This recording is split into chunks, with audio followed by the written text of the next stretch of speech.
We're now officially recording, so I will say a few words as we start. I am Evelyn, and I welcome you all to our event today. Sejam todas as pessoas bem-vindas. A gente começa hoje o segundo Injustiças Epistêmicas em Foco. É um evento realizado pelo GT em Epistemologia e Analítica, da Associação Nacional de Pós-Graduação em Filosofia, promovido pela Universidade Estadual do Maranhão, pelo Núcleo de Estudos em Lógica e Filosofia Analítica da Universidade Federal do Maranhão, e conta com o apoio da Sociedade Brasileira de Filosofia Analítica e do Programa de Pós-Graduação em Filosofia da Universidade Federal do Maranhão, do Departamento de Filosofia da Universidade Estadual do Maranhão e da UFMG. I welcome all to the second Epistemic Injustice in Focus. The event is organized by the Working Group on Analytic Philosophy of the ANPOF, which is the National Association for Graduate Programs in Philosophy, and we are very happy to have you all here.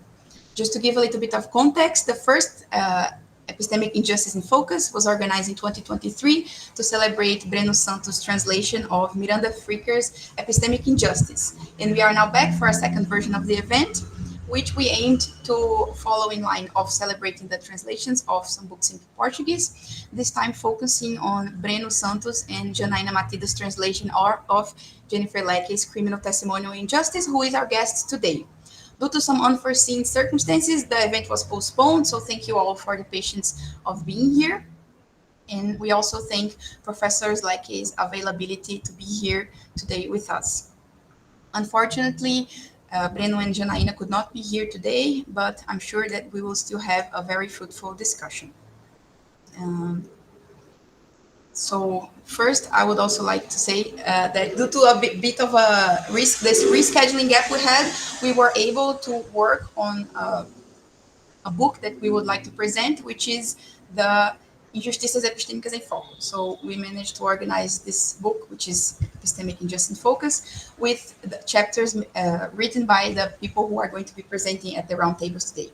So we are very happy that we managed to work this through.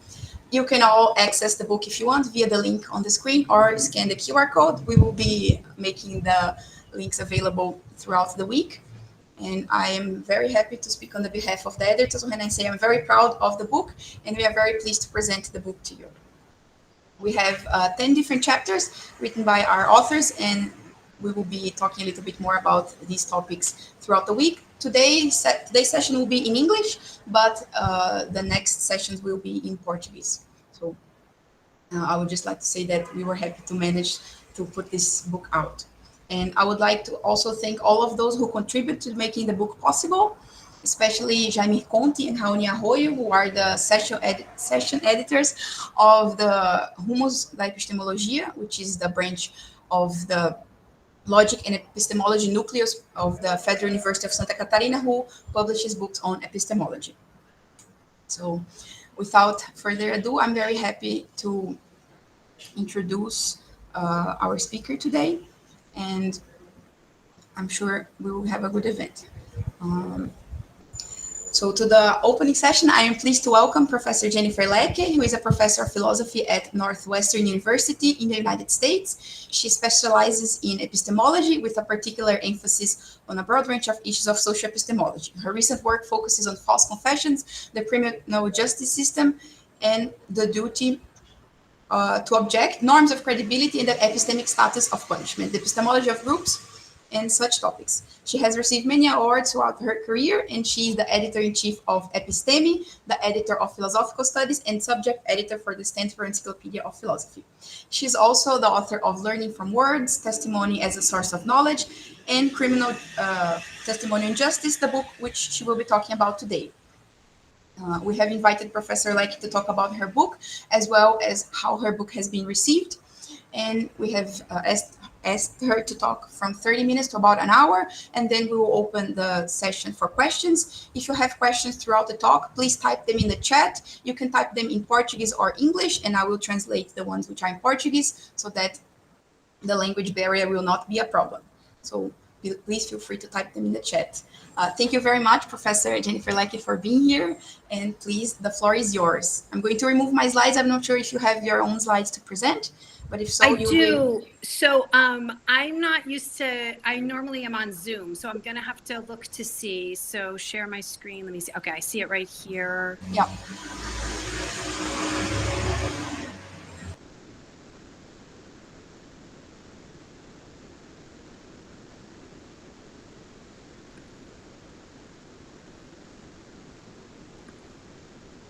Can you hear me okay? Yes, we can hear you. Did anything happen? No? Not yet. There's this middle button has like a square with the arrow pointing on top. Yeah. So I hit that, and then it says that I need permission. Okay. Sorry, my bad. Let me. Please try now. Maybe you can do this. I think it was a configuration here on my end. Yeah, perfect. So we can see our whole screen. Maybe you can switch to the specific. Okay. Screen. So, I can't even see. Oh my gosh. Okay. What is even happening here? Okay. Can you see perfect. This? Is this good? Yes. Okay. That's what I have so much stuff open. Definitely don't want that. Okay. Can you see this now? Yes, it's perfect. Okay. So I can't see any of you. It's just my screen. So if you need to get my attention or something like that, then you're going to have to use the audio. Okay. Yes, perfect. Okay, so I'll talk for between 30 and 60 minutes. That's what you want me to, to do. So, I'm not going to presume that everybody has read the book. So I'm going to kind of go through a bit of an overview of the book, kind of a big picture. And then since it's sort of like, and then how the book has been received, I'm going to go over some objections. So I participated in like a symposium on the book where, people asked, kind of raised a set of objections. So I'm going to go through some of those. I think it just might be helpful because maybe some of you have those objections or would like to think through them or press them further. So that's kind of the plan I have for today. So I just kind of start off by talking a little bit about the book cover. So the book cover was painted by Anthony Ehlers, who is in the picture here. And he actually, spent a fair bit of time on death row in Illinois until the governor of Illinois abolished the death penalty. So he is a graduate of the program that I founded and direct, the Northwestern Prison Education Program. And the cover of the book, it depicts a cell house in the prison where our program used to be housed. The governor recently closed that prison because of the conditions. But it's a picture of a cell house that in the prison, it's called the roundhouse, but it's a panopticon, which is, it kind of models a form. It's an architectural design that is a form of social control that was designed by Jeremy Bentham. And the idea is that there's a central observation tower that's in the center of the cell house. And the guard is obscured from view from everybody else so that the guard can see every cell and every incarcerated person at any given time.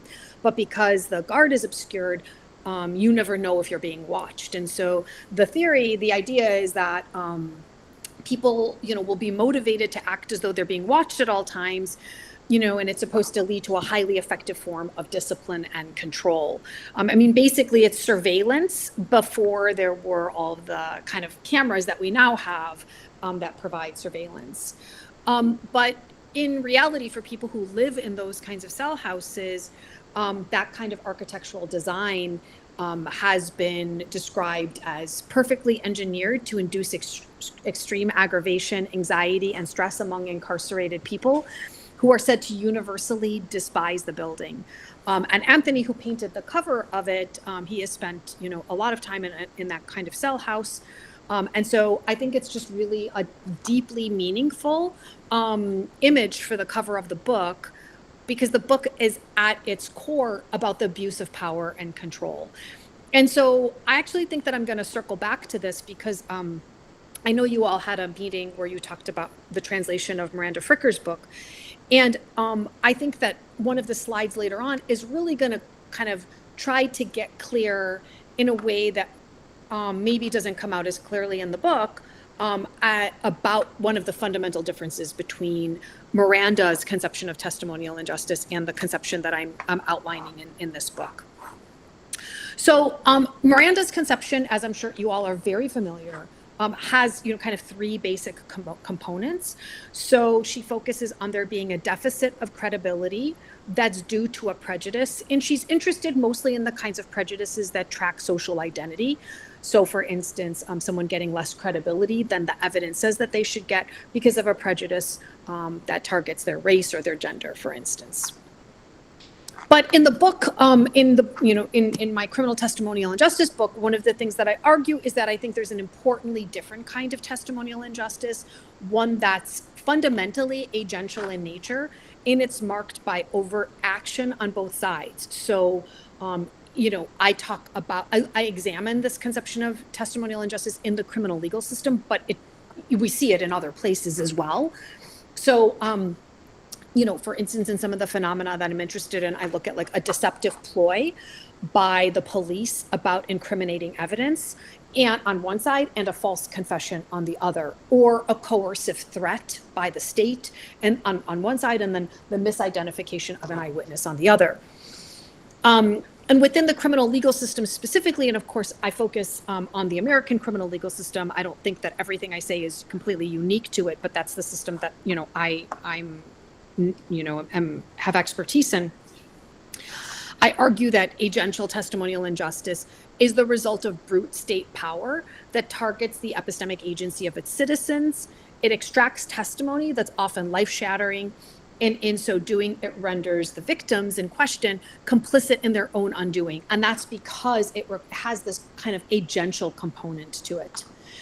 And by the end of the book, my hope is that this kind of distinctive epistemic wrong, that you see that it's not only perpetrated across the United States criminal legal system from the very beginning of the process. So I start the book by looking at interrogation rooms, and then I end the book where I look at testimony in front of parole boards when people who are incarcerated are trying to get out of prison.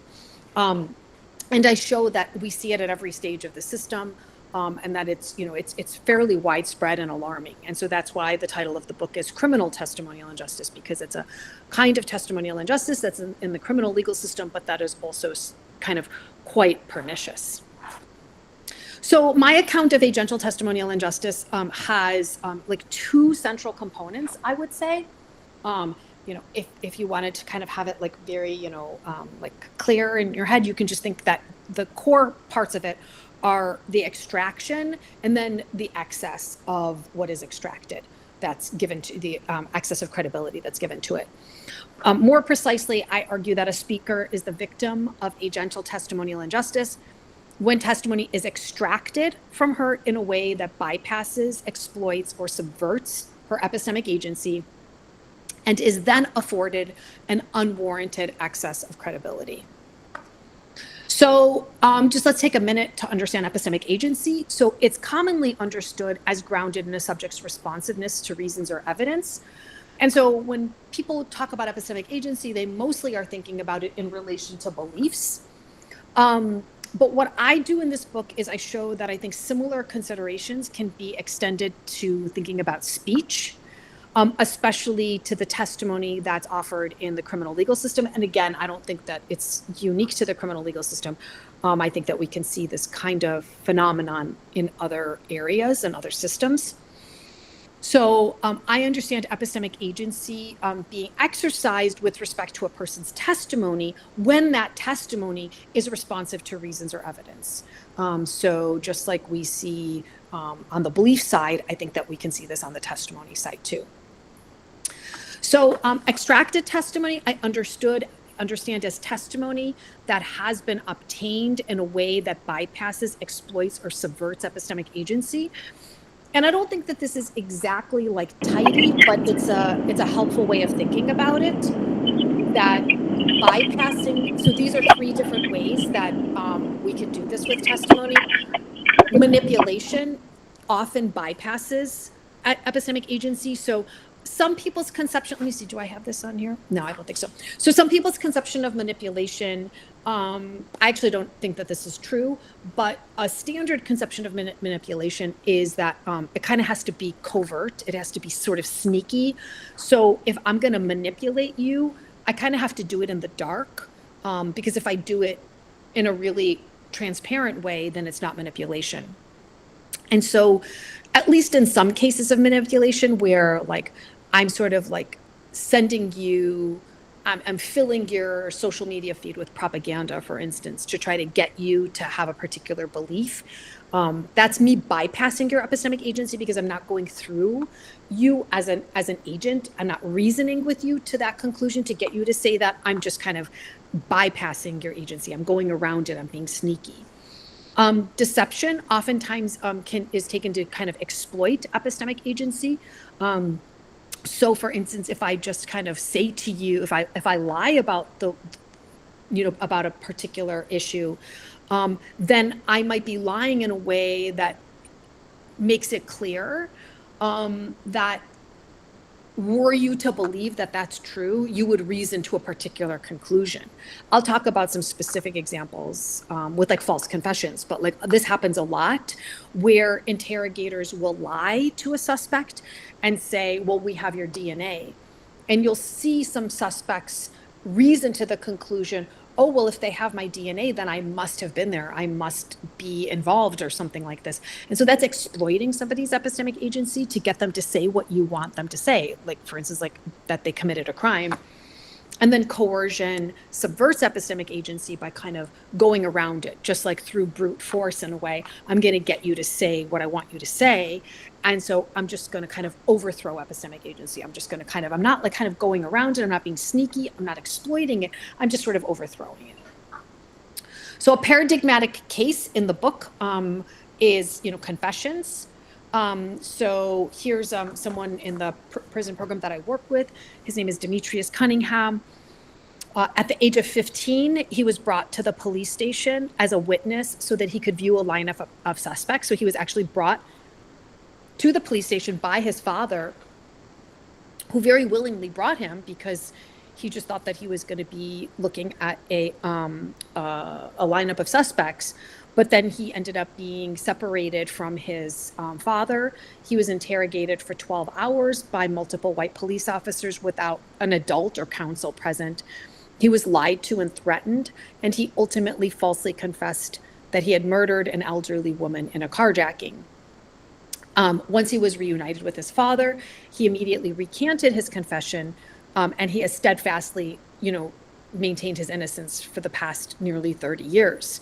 But despite the lack of physical evidence that connected him to the crime, Demetrius was convicted of the carjacking and murder, and he was sentenced to 80 years in prison, almost entirely on the basis of this false confession that was extracted from him by his interrogators. So manipulation is sometimes understood as like directly influencing someone's beliefs, attitudes, or preferences in ways that fall short of what a reasonable observer would deem normatively appropriate in the relevant context. So I know that that's like a mouthful. But I think there's a really intuitive way of understanding this. It's basically influencing someone to believe something in a way that we would think is normatively acceptable route. So in the case of Demetrius, for instance, conditions were created to influence his ability to withstand pressure, such as deliberately isolating him from his father, having a very lengthy interrogation, using tactics that scared him or lulled him into a false sense of security. All of these being ways to influence his testimony in ways that are not really about the evidence or about the truth or about what actually happened. Let me see if I have this. I don't think so. So like an example that I sometimes give to really kind of draw this distinction out is thinking about a lineup of suspects and someone being brought in to choose the suspect. And like you can imagine the person who administers the lineup saying, one thing that they might say is, so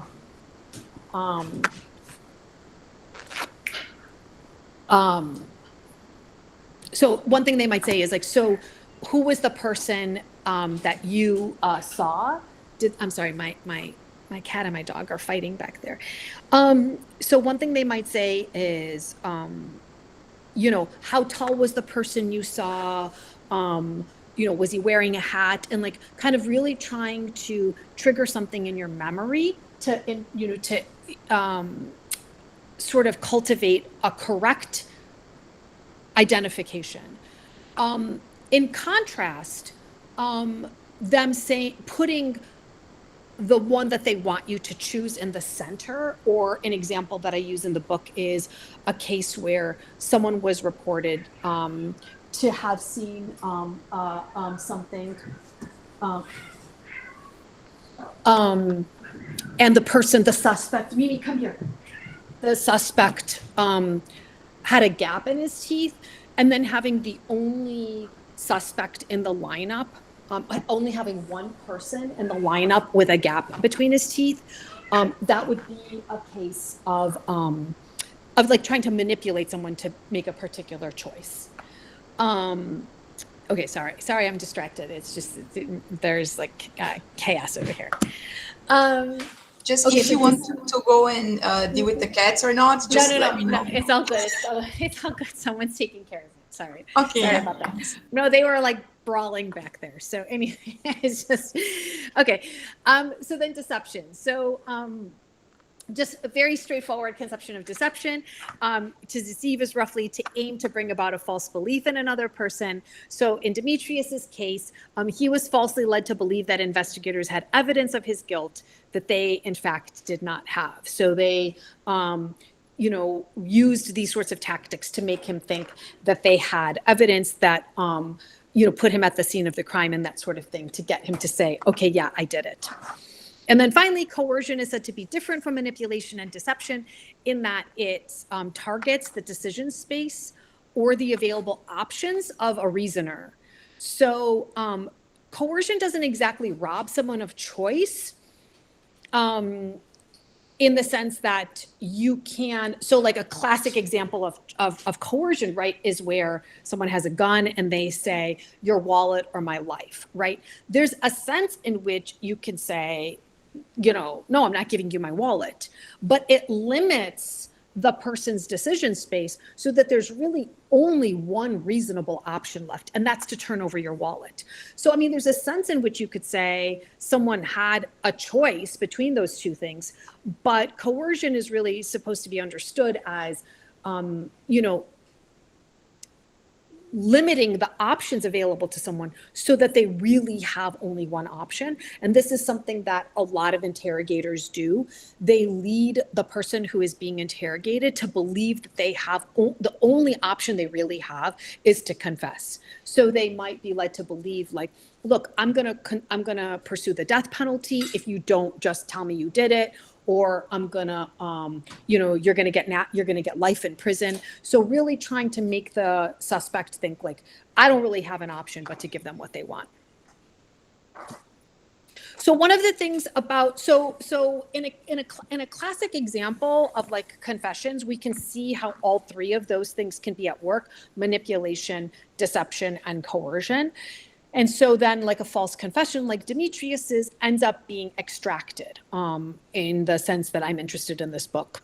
But then there's this other part of agential testimonial injustice that I think is interesting, and that's that once this testimony is extracted, oftentimes by a powerful system like the American criminal legal system, that testimony is given this massive excess of credibility. So it's weighed so heavily in the criminal proceedings, for instance. So here are some ways of seeing how the evidence is given an excess of credibility. So first, it swamps other evidence. So oftentimes when there's a confession, it's regarded as virtually definitive evidence of somebody's guilt. So, basically what that means is that no matter what other evidence there is,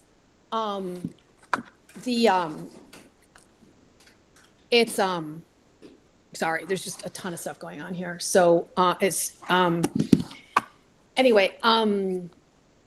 it's because it's taken to be so weighty, all the other evidence that might be available is swamped.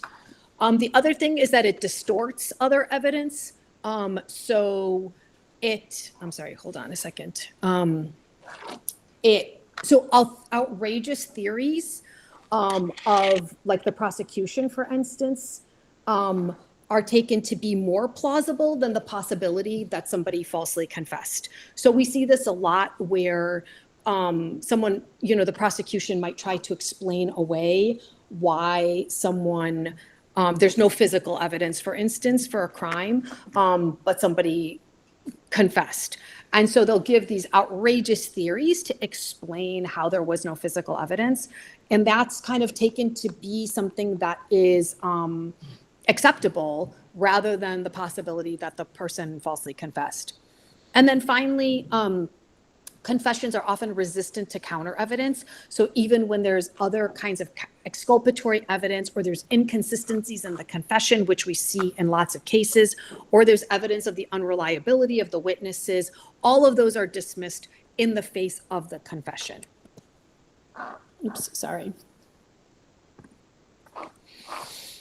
So one of the things that I point out is that there are two different kinds of wrongs that we see in agential testimonial injustice. The first involves the excess of credibility given to the extracted testimony. So I think that the way of analyzing this wrong is that a person is wronged by virtue of being regarded as a testifier, a giver of knowledge, only when the testimony is extracted and is thus the product of a process that subverts her epistemic agency. So when she's not being, when she's not having her testimony extracted and she's giving it freely, like when Demetrius stepped out of the interrogation room and recanted, then he's regarded as a liar. But when he is under the sway of the interrogators, that's when he's taken to be telling the truth. And then the second wrong is involved in the very act of extracting the testimony from a speaker, because it bypasses, exploits, or subverts her epistemic agency. And in that sense, the person is being wronged as an agent. I sometimes talk about this parallel. So in ancient Athens, enslaved persons could testify in judicial proceedings only if they were tortured, so only under torture. And so they were regarded as credible only when their testimony was extracted through interrogation techniques that undermine their epistemic agency. And while we're not talking about physical torture here, many of the tactics used in interrogations are forms of psychological torture. In the book, I use this model, so I use this framework of agential testimonial injustice, and I give a deep dive about it to kind of look at it with confessions in chapter 1. And then in the remaining chapters, I apply it to different phenomena. So in chapter 2, I look at eyewitness identifications. In chapter 3, I look at guilty pleas. In chapter 4, I look at recantations from victims of sexual and domestic violence. And in the last chapter, I look at admissions of guilt and expressions of remorse at sentencing hearings and to parole boards. And I show how this model of extraction and then excess can be found in all of these different areas and in different ways. And I think in interestingly different ways. So if you're actually interested in the law or legal epistemology or, thinking about epistemological issues in the law, I think that, you can see that there are just like different ways in which this occurs. In chapter 4, I look at how race and gender can kind of interact in interesting ways to support what I call the multi-directional model of credibility assessments. So one of the things that I think is really interesting is that, I'm sorry. Okay, yeah, sorry. So one of the things that I think is really interesting is that a lot, and it's not just Miranda Fricker's work, there are other works that look at kind of how we can wrong people's testimony. So we see there's actually work by legal scholars as well that look pretty carefully at this. And most of the work, I think nearly all of it, has this sort of unidirectional model that we wrong people only by giving them less. And it's sort of like this kind of unidirectional, because some of the ways that people talk, and you see this among some legal scholars, for instance, as well, is that you can get a deficit of credibility because you're a woman. And then it's a greater deficit of credibility if you're a Black woman. And then it's a greater deficit of credibility if you're a poor Black woman, and so on. And so it's this sort of like ever increasing levels of deficit, right? Is like kind of the standard model. But one of the things that I argue in chapter 4 of the book is that actually that's not the way that credibility works, that people are wronged in all sorts of different ways, and it's a multi-directional. So sometimes you're wronged through an excess, sometimes you're wronged through a deficit, and it can kind of go back and forth. So, so for instance, a person's identity can matter a great deal, but so too can the content of what they're reporting, and then also in relation to whom, right? So, there's a lot of work on credibility deficits that women experience when reporting sexual violence. And so there's a credibility deficit there, right? So it's not that like women aren't believed about anything, but like with respect to this kind of report. But then when when the perpetrator is a Black man, then the credibility all of a sudden goes up, right? And so, it's one of the things that I look at is how this, it's a multi-directional model where sometimes deficit's wrong, sometimes excess is wrong, like with false confessions, right?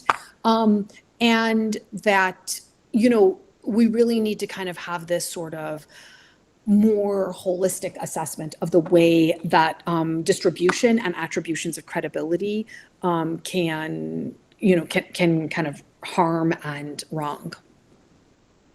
So the conclusion of the book is that in cases of agential testimonial injustice, the state is saying to its citizens, you are worthy of being believed only when we bypass, exploit, or subvert your epistemic agency and extract information from you through manipulative, deceptive, or coercive tactics.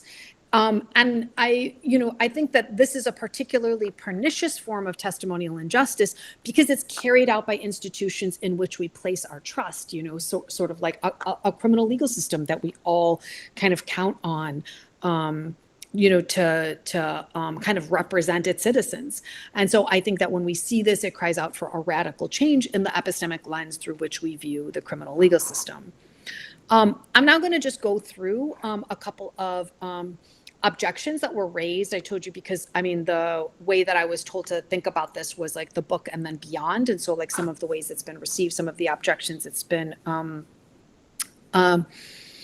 it been looked at. So, one of the commentators I had at a recent event, his name is Daniel Fryer.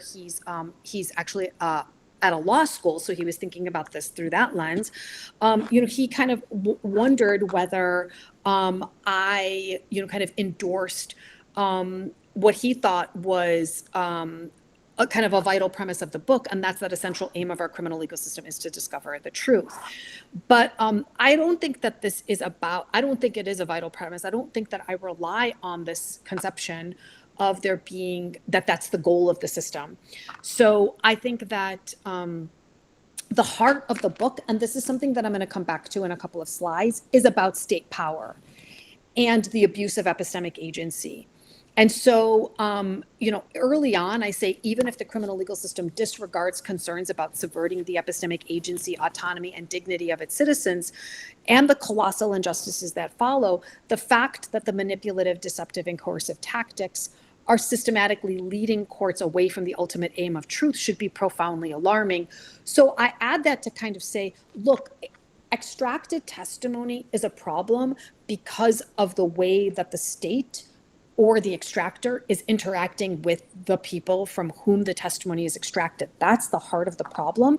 But also extracted testimony tends to be unreliable testimony. People, when you corner people, so we used to, think about physical torture, but psychological torture is actually empirically shown to be just as persuasive as physical torture. So if you are torturing someone, you can get people to say just about anything you want them to say. And so it oftentimes leads further away from the truth. I'm going to just skip that. So I think that truth can be a central value of a system without this thereby meaning that other values don't also matter and that such values can even inhibit getting at the truth. So truth might be a central value of journalism, but this doesn't mean that it's permissible to break into people's homes and read their diaries, even if it promotes the truth. And similarly, the mere fact that the American criminal legal system values truth does not mean that it doesn't also have protections for the rights of its citizens, violations of which would lead to greater access to the truth, such as the right against self-incrimination or the exclusion of hearsay evidence. And then I just kind of talk a little bit about how lots of people talk about truth being a part of the system as well. So I'm just going to leave, so anyway, I'm just going to leave that. But so even though we have what's called like in America, an adversarial system, it still is a system that's not just looking at kind of what is the overall goal of the adversarial system is that the evidence is supposed to lead to the truth. And so I focus on that being another kind of cost of a gentle testimonial injustice is that a gentle testimonial injustice often leads to unreliable testimony. And so from an epistemic point of view, if we care about knowledge, if we care about the truth, and my claim is the criminal legal system cares about the truth, says it cares about the truth, we ought to care about a gentle testimonial injustice for that reason too. Okay, so I'm going to skip this. Sorry. It's just too much. You can see there's a lot of stuff here. Okay, this is one of the points that I want to kind of focus on.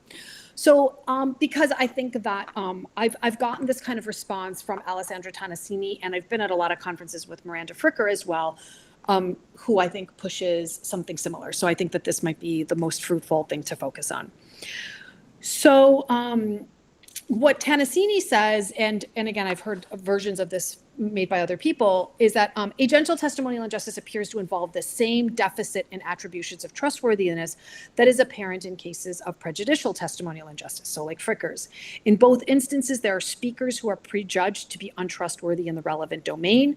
This is why their freely and intentionally offered testimonies are not properly assessed. It is also why it is presumed that the truth must be extracted from them by other means. So Tonassini is basically saying here that what is driving a gentle testimonial injustice is just good old-fashioned prejudicial testimonial injustice like Fricker's, okay?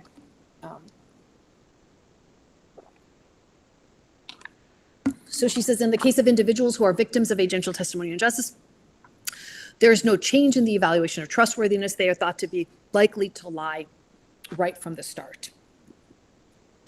And so a gentle testimonial injustice is at the root, the other side of the same coin as Fricker's prejudicial testimonial injustice.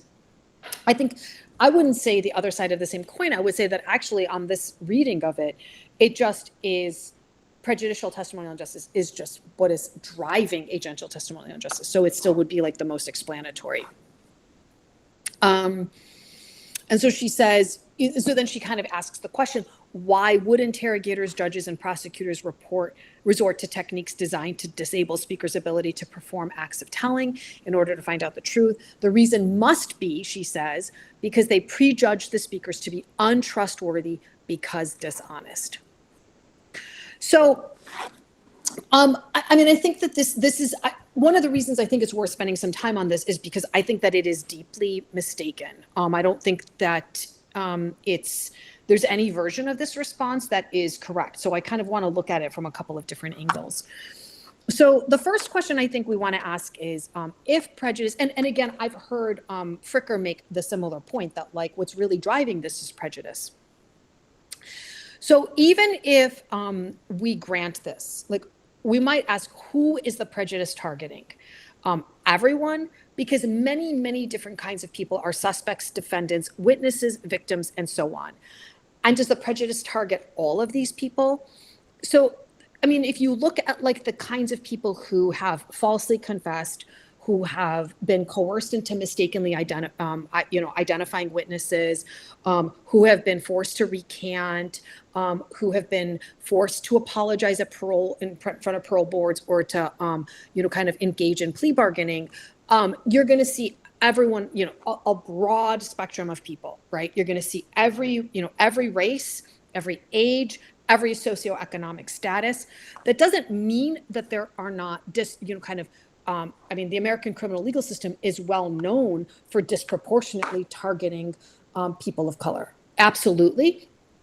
But if on this view, if prejudice was driving everything, it would be completely unclear why you find so many people who are not targeted by other kinds of prejudice, victims of what I'm calling agential testimonial injustice. Now, even if we were to say it's people in the criminal legal system or something very broad like that, that's not very helpful. Focusing on why women aren't believed when reporting sexual assault via sexism sheds light on what is happening and the steps that need to be taken to alleviate the injustice. But talking about a prejudice of this level of generality is just not explanatory, right? People in the criminal legal system, why would there be a prejudice just about anyone in the criminal legal system, whether they're a witness or a defendant or a victim, right? It's just, there's no explanation for why we would have this kind of broad sort of bias. So one of the goals of my book is to discuss actual cases and actual US law to make clear how complicated and multifaceted the perpetration of agential testimonial injustice is. So I don't rely on thought experiments. I don't even if it would be helpful or easier for me, I really ground this in the American criminal legal system, in real lives, real stories, real cases. And I think what we see from taking a close look at the empirical facts is that there is not a single explanation, such as prejudice, that drives agential testimonial injustice.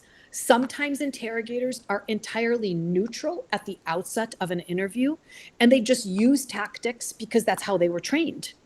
Sometimes interrogators start out believing the person being questioned, and they develop a lack of trust as the interrogation continues. So there's maybe inconsistencies, and then they become suspicious. Sometimes interrogators have an utter disregard for the beliefs of the person being questioned, and they just want to achieve their desired end, such as extracting a statement that will close a case or pin a crime on a particular person or flex their power. So there's all sorts of different reasons why agential testimonial injustice is perpetrated, right? Plea bargaining, for instance, is a complex, multifaceted system that's driven by a host of constraints and values, many of which have absolutely nothing or very little to do with prejudice. And I have a whole chapter on plea bargaining. So plea bargaining is driven by limited resources, a variety of incentives, a desire for finality, and so on. And nowhere in there, and maybe this will be shocking to you, but in the United States, over 95% of convictions at both the state and federal level are through plea bargaining.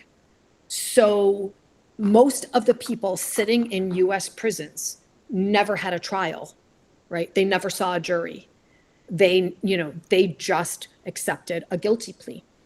And so when you look at the factors driving plea bargaining, many times plea bargaining is going on behind closed doors, right? There's no jury to kind of form a belief about the race of the person or the way they speak or their socioeconomic status. It's just trying to kind of close the case, right? And so, again, having this conception of just it's prejudice just doesn't kind of really work. So the fundamental disagreement, and I put here for Alessandra Tennessini, but I think it's actually the case as well for between me and Miranda, is over what the most fundamental explanation of these forms of injustice is. For someone like Miranda or Alessandra, they're trying to argue that it's ultimately rooted in some form of prejudice. And so on this view, if we could root out all prejudice from our society, this would mean the end of testimonial injustice, including agential testimonial injustice. But on my view, that's just false. The state would continue to wield its power to undermine the agency of the people who come into contact with the criminal legal system, on my view, because the most fundamental level of explanation, on my view, is just brute state power. Okay. Now, I'm interested in state power in particular, but there can be other forms of power that are the most fundamental, depending on what we're talking about. When we're giving an analysis of the criminal legal system, I think that it is state power that is the most that is relevant. And so, even if we were to root out all prejudice from our society, the state would still have, and on my view, flex its power to undermine the agency of its citizens. And it might do this in a more even-handed way, or it might do it in a less, kind of disproportionate way. I guess it's the same way of saying that. But on my view, it would still not be a just society. So the most fundamental layer of explanation, on my view, is the way the state wields its power and turns its citizens into puppets to be shaped and molded to meet its desired ends. Do prejudices play a role in the way state power operates? Of course. I mean, of course. Again, just like look at the, the percentages of people who are incarcerated in the United States, and it's clear. But this is not at all the most fundamental reason why we have the kinds of injustice I discuss in the book. And then this was just another conception, but I think I'm gonna, I don't know, Evelyn, like how much more do you want me to talk? Because I could bring this to an end, or I could talk about more things. I mean, do you want to have a more Q&A, or what would be more useful? Yeah, I think we can open for the Q&A, and then if some questions that we have, let me put my picture back on. If some of the questions that we have are related to what you had to say, then maybe you could bring the slides back. We actually had a Google Forms to collect a few questions before the presentation. So I have like 3 questions ready to go here. And if the people in the audience want to formulate their own questions now, please feel free while I warm up here with a few of my own. Let me put my slides back.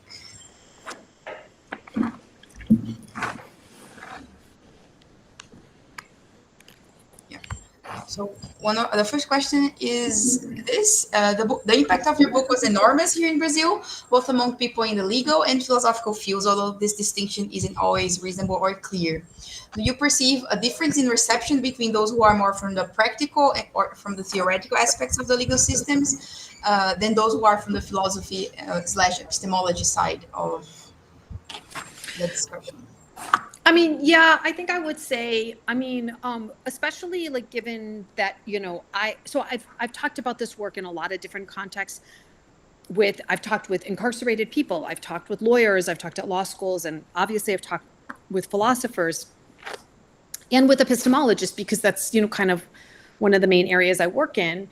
And, I think that, as you probably would expect, I think that, a lot of analytic epistemologists, I think you could see like maybe even a little bit of like the dispute, like, well, no, it's prejudice. No, it's really this. No, it's really that. And, I think that this is not an uncommon way for philosophers to engage in the work. And, I think that there is value to that, but I also think that it would be very limiting if that's the only way that we engaged with this kind of material. I mean, so in many respects, I very intentionally, I'm moving away from like abstract thought experiments and really engaging with real cases, real lives, real application. And so I do think that like my own sense of where I'm heading as a philosopher and as an epistemologist is with having philosophy that is less dependent on, really disconnected, abstract, kinds of questions and thought experiments, and much more engaged with real systems and, kind of real, cases and people. So the concept of agential testimonial injustice is obviously something that can be applied in a lot of different contexts. And so that, that's something that could be looked at from a strictly philosophical or epistemological point of view. But I'm really interested in looking at its application as well. And have you received feedback from people from like the more practical side of the justice system, saying that the concepts that you introduce are helpful to talk to people and present what's happening? Oh, absolutely. Yeah.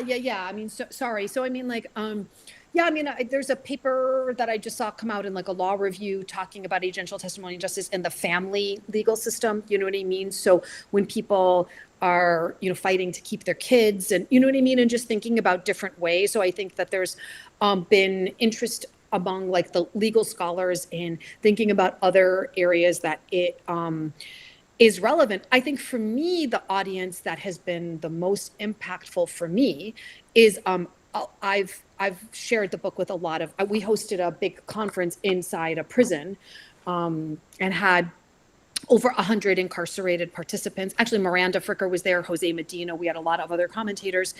But hearing people who have falsely confessed or who have pled guilty to something that they didn't do and finding the framework useful and actually kind of like almost like therapeutic to be able to name it, to be able to say, this is what happened to me. And obviously it's, I don't want to say easy, but like no one is going to dispute that sitting in prison for something you didn't do is a wrong. But I think that one of the things that's really helpful for people who have been the victim of agential testimonial injustice is that it's hard to communicate how that is an additional wrong. Do you know what I'm saying? Like the wrong of incarceration is something that people can understand. The wrong of being wrongfully convicted, people can understand.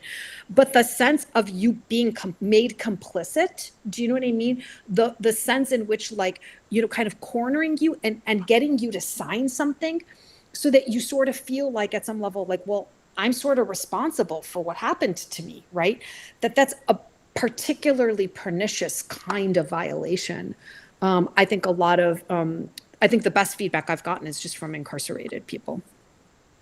And we also find that the way you talk about this concept is also something that the people who practice, let's say, extracted testimony and whatnot, might also reflect upon their own practice and what they do in their profession. Do you think that's somewhere that your work might go toward?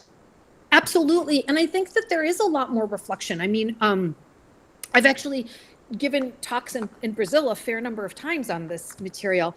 And I also I did a visit to the Sao Paulo Police Academy. And I was talking to some of the people who do interrogations and who train people to do interrogations. And one of the things that I found like so positive, honestly, and so hopeful was hearing people talk about the way that they used to interrogate. I mean, so there was one person sharing with me about how they used to interrogate specifically people who were accused of crimes against children, and how they were very suggestive, right? And not even realizing themselves that those tactics could be problematic, could lead people to say things that are untrue because of the pressure, and I think that really getting people to think through these things is a big part of the project. So let me see. I have another slide here that says Brazil has widely adopted plea bargain agreements where defendants exchange testimonies for reduced sentences. This seems to imply an economy of credibility. For example, the higher the social or political positions of the person denounced, the more value the denunciation or testimony is worth. Does this represent a kind of monetization of testimonial injustice, which further problematizing its theory? How can we think about testimonial injustice in a system that institutionalizes and commodifies credibility? Yeah, I mean, I think that there's all sorts of ways in which the system in America too, has this sort of commodification of credibility as well. And so I think that there is this is something, I think maybe the plea bargaining chapter in the book is, I think, possibly the longest chapter. And that's because it is such a complex system where, it's like, if you give us what we want, which is your testimony and a particular kind of testimony, we'll give you this and we'll do this and we'll shave this amount and we'll, and thinking about, all the incentives to close it. I mean, so I don't know if it's like this in Brazil, but like, again, 95%, I mean, think about that. 95% of criminal convictions are through plea bargaining in the United States. I mean, even if we were to try to drop to 85%, it would crush the system. So we now have a system of incarceration and of holding people accountable for harming one another that is completely dependent on getting people to admit that they did it. Even, I mean, there's no way that we are getting it right. I mean, one of the things that I discuss in that chapter is that it is impossible to get any data on the number of innocent people who plead guilty. Because first of all, those people, once you plead guilty, you're not, you know, unless there is like something really extraordinary that happens down the road, you're not going to get exonerated, right? Because you said, I'm guilty.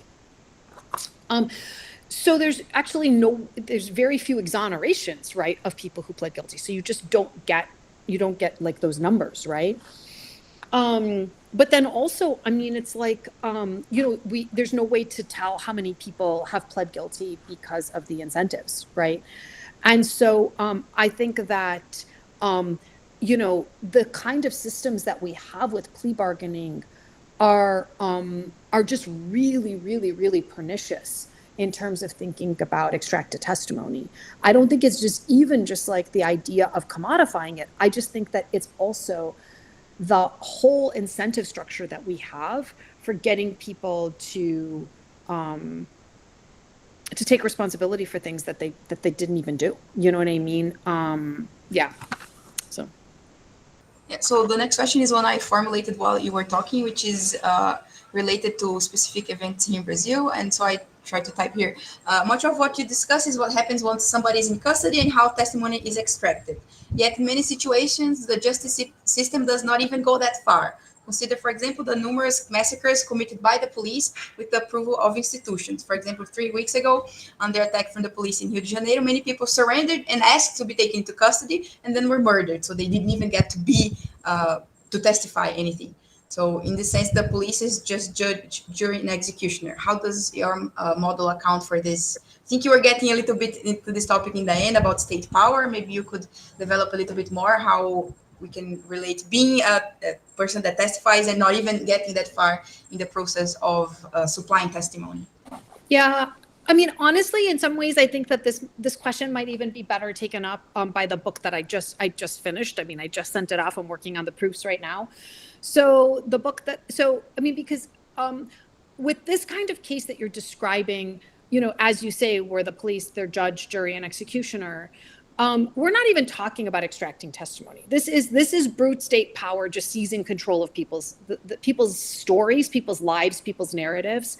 And so the current book that I just finished is really about, it's not just focused on the criminal legal system, but I look at in general how people's stories can be stolen from them, like taken from them, right? So in this case, I mean, like, obviously there's so many horrible injustices inflicted on the victims in these cases, right? I mean, like, they are they're murdered, right? I mean, and so you know, but you know, the book that I'm working on now is looking at many cases of, I start with a framework from the United Nations where I look at cases of gross violations and injustices. So exactly this kind of case where there's just this gross violation that is inflicted on a person or persons, and how the narrative is then oftentimes kind of driven by the state.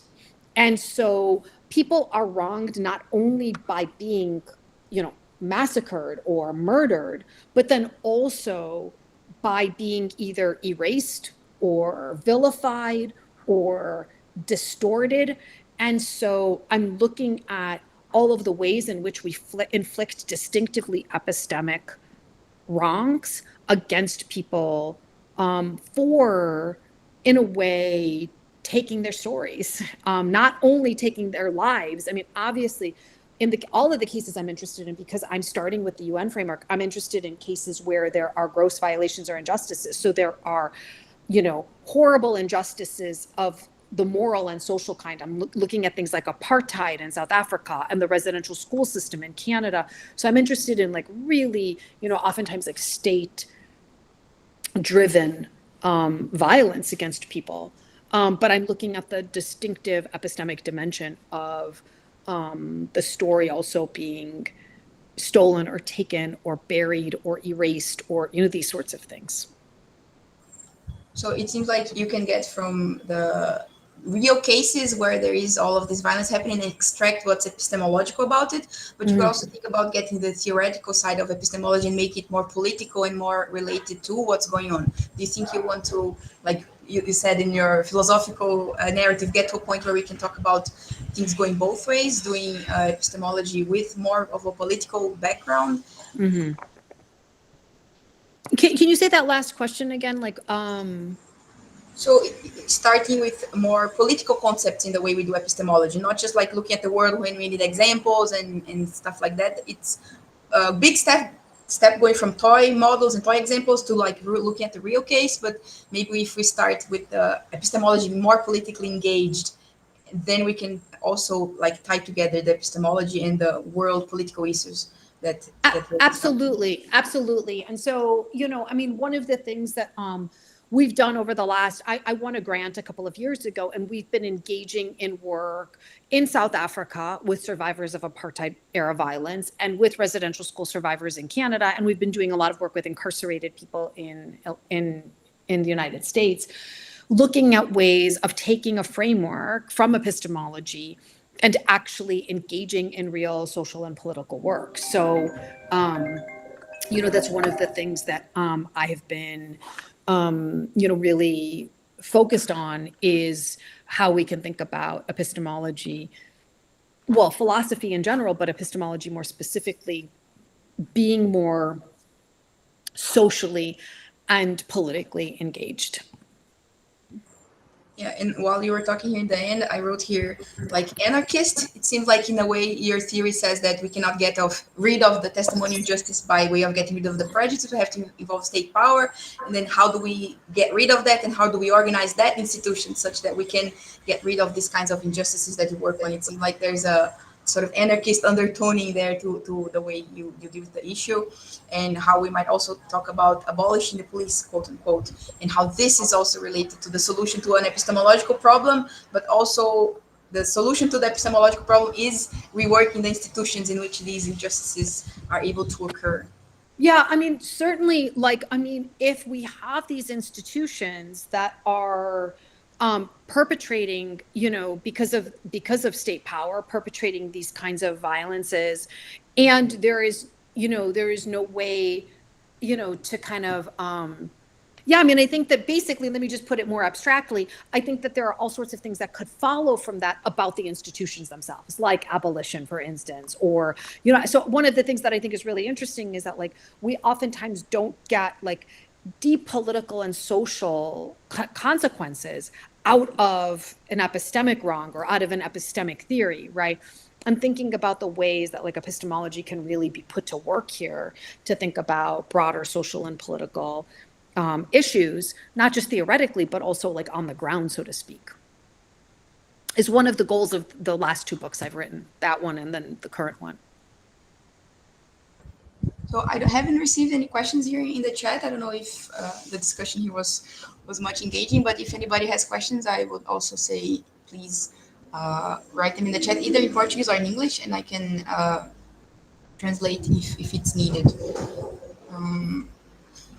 So do you think that any of the discussions that you have had with your people who have given you criticisms of your work, has that helped you think up more practical solutions of how we can not just talk about the definitions and that kind of thing of testimonial justice, but also see how we can do more proactive philosophy in a way that when we go from the university to talk to the police force and whatnot, is there a sort of message that we can bring to them that seems like the philosophical community is able to tweak a little bit more specific suggestions? Is that something that is discussed? Absolutely. I mean, I think that it is really helpful to have these kinds of conversations that go in both directions, from practitioners to people doing theoretical work, and from people who are doing theoretical work to practitioners. I mean, so there's all sorts of very small things, and very on the ground sorts of suggestions, one of the things that I think has really helped with some of the more overt kinds of extraction techniques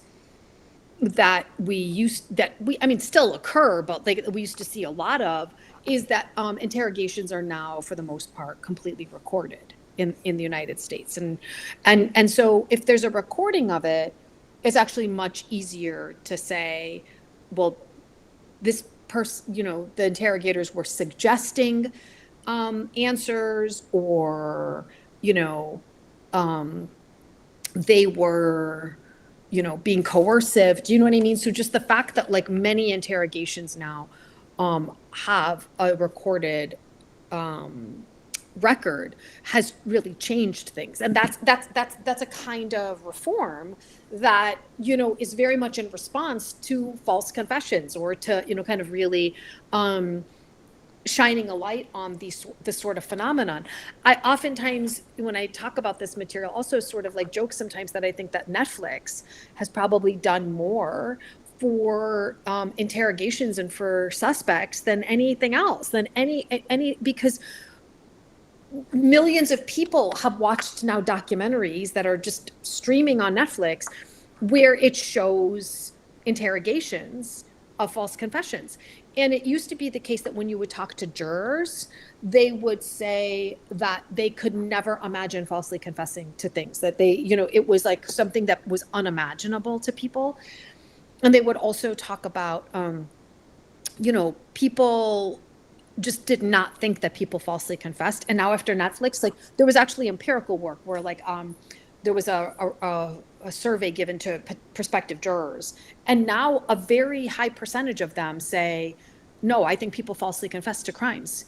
And so we can actually make progress. Do you know what I mean? We really can when we talk about this, when we educate, when we have back and forths. And I think that now people who do the interrogations themselves know, hey, I could get someone to say something.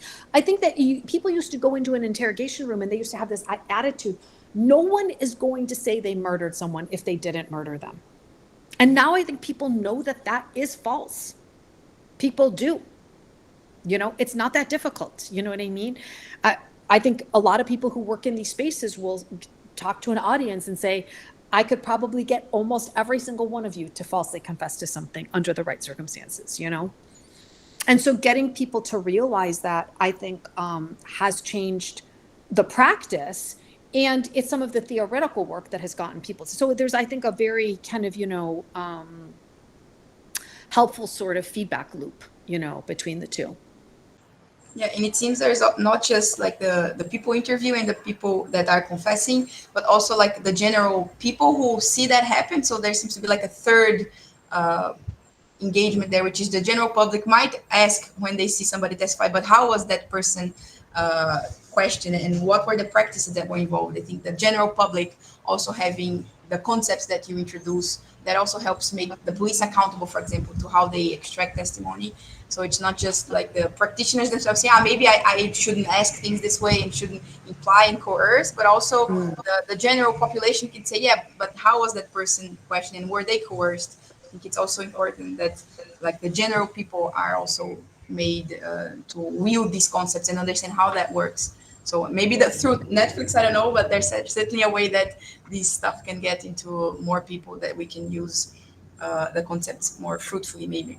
Yeah, and keep in mind, like that for the general public, they're also like prospective jurors, and I think that a lot more Netflix documentaries kind of do look at particular cases, but then also look at like scholarship. Do you know what I mean? And like kind of talk to experts and that sort of thing. And so I do think that there is a lot of space for there to be kind of what I'm calling like just this feedback loop between practice and theory, Mm-hmm.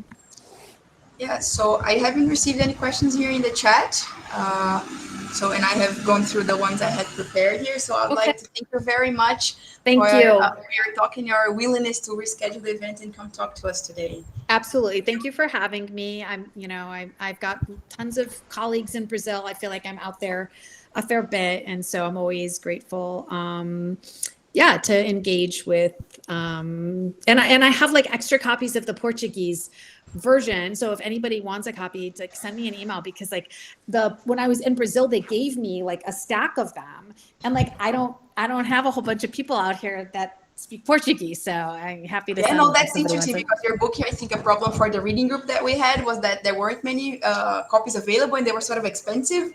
So it's good to know that if somebody who is watching and wants a book, they can come talk to you. Definitely have a lot of readers here in Brazil, so we're very happy for you to get in your time to come talk to us. Well, thank you so much. Yeah, and I hope our paths cross again soon. Okay, take care.